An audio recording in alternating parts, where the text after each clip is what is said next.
Peter block, push in to push out. Play side guard is going to block the mic in a single backer middle. He's going to block the backside backer if the center is not able to get up to the backside backer, and then we're going to ice the backer with our play side A. All right, our backside tackle is going to seal and hinge. He's not going to get no B gap pressure, and then if we need to and we can kind of fan out the backside technique, then that's what we'll do. All right. If the guy's playing really wide on the backside edge, so maybe like a 7 technique, we'll just let him run, and we'll get the tackle up to the next level as well on the backside.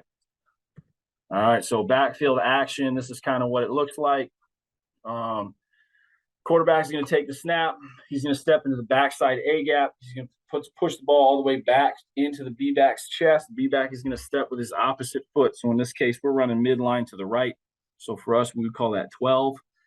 The B-back is going to step with his left foot first, create the pocket with his hands, and run right through the center's butt. I'm not in love with letting him cut to the backside. Typically, if there's a nose guard, then our guard and our center are going to bury that guy, and then he'll press the center's butt and then fan it off into the play side A. So we've had a lot of success doing that. All right, so the B-back, like I said, is going to attack the midline, the center, stepping with his opposite foot. This is what we just talked about.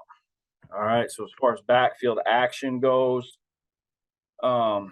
backside A is going to get into option phase on a snap, so we call it no-mo. He's not motioning before the snap.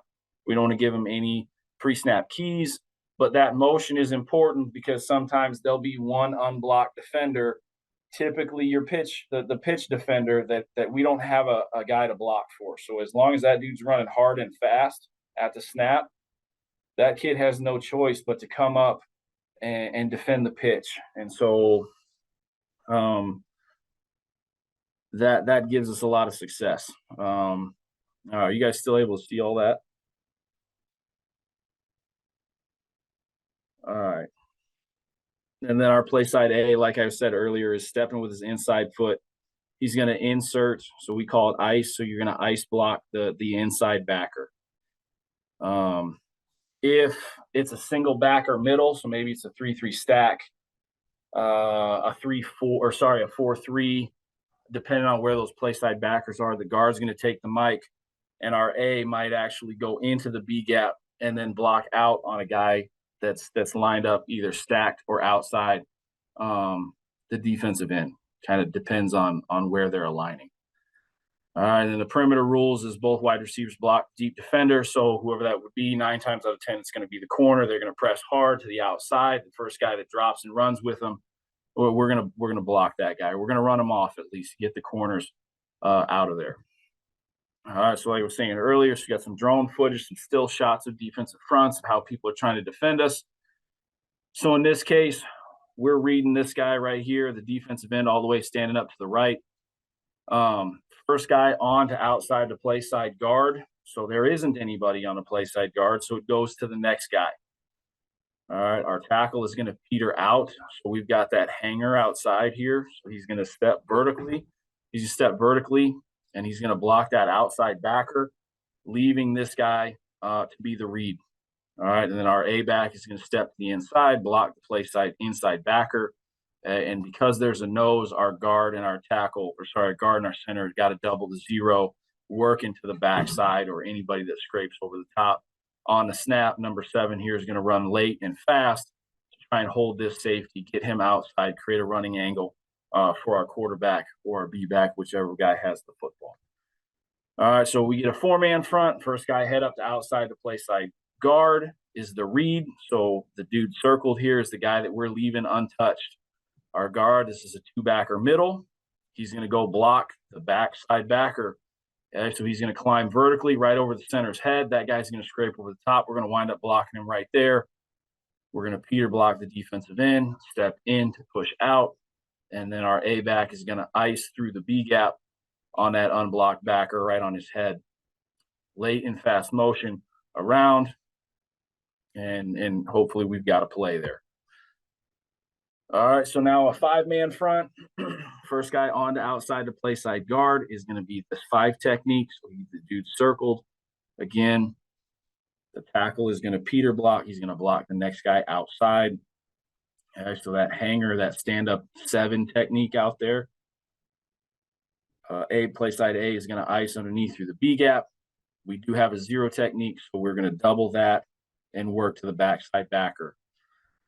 All right, so that's how we would block a 5-man front. All right, so these 2 here are going to work in tandem to block these 2. So the nose and that backside backer. One of these 2 is going to chip off and pick that backer up. All right, and then we get into the 6-man front. Typically, guys are going to kick their fronts when they're running a 6. So you'll get a B gap defender and an A gap defender. If we wind up getting 2 gapped, we get 2 eyes. We probably won't run midline, or we'll go to a midline follow look, something like that, just to try and keep them honest. So in this case, they gave us a 3 technique. That's the read. Again, we're trying to run midline to the right here. Play side guard is going to go block the single backer, the Mike. It's a 1 backer middle. We got a center. Our center and our backside guard are going to combo the A gap defender on the backside, and our center is going to be able to chip off and climb to the backside safety here, or whoever scrapes over the top. All right. Play side tackle is going to Peter block this wide 7 here. We're going to ice underneath to the safety, and our motion is going to hopefully freeze this backer that's standing out there. Because if we're running inside veer, that guy would be our pitch guy. He has to stand there, represent, and defend the pitch. All right, so we'll show a couple clips of midline. Then we'll get into midline triple, and we'll go from there. So a really good football team down the street. In this particular case, this play side backer's a stud. He's going to Utah. He's finally graduated after like 7 years of kicking our ass.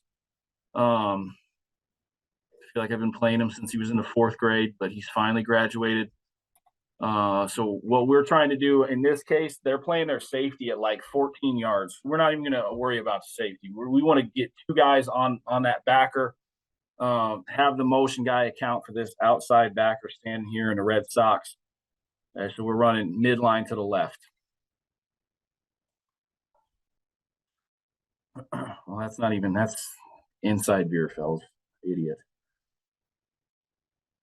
Midline. There we are. All right, so this is a state championship game a couple of years ago. We're playing in Allegiant Stadium. We're running midline to the right, kind of a 4-4 look. We're going to peter out on this guy here. Let the 3 technique come down. Quarterback makes a great play. We get everybody walled off on the backside. A guard goes all the way to the backside backer. A back blocks the backer on his head. We get everyone picked up. Well, we block the play side backer and then arc up to the safety with the A. That's probably because we're able to get the center off on the double team. So the center is going to block the backside backer. Yep. So there it is. All right, we got the end zone cut up here. 72 is a big boy. Probably not going to get a great deal of penetration with that kid, so we're going to cut him off. Center's able to block 44 late. We get that extra hat. As long as your play side tackle can hold off that guy and not get his face crossed and not get that B gap compromised, you're going to have some place to run. All right, so a really good play by our kids. Again, quarterback was really special that year. All right, I got another really special or a really talented team here in Liberty, probably one of the better ones without question in the state of Nevada. Came down, ran a 6-2 at us. I know earlier I said I don't like to run it at 2 techniques or 2 eyes, but I mean, look at this big fella in here. Again, probably not going to get a great deal of penetration. He's by alignment already eliminated the dive. So we're just going to bury ourselves in there. Let him take the dive. We're going to try and make it ugly, get the guard underneath him if we can. We don't do a great job here, but we do get everybody else blocked. We let number 2 run upfield for the pitch. and get it blocked on the second level. We almost wind up getting caught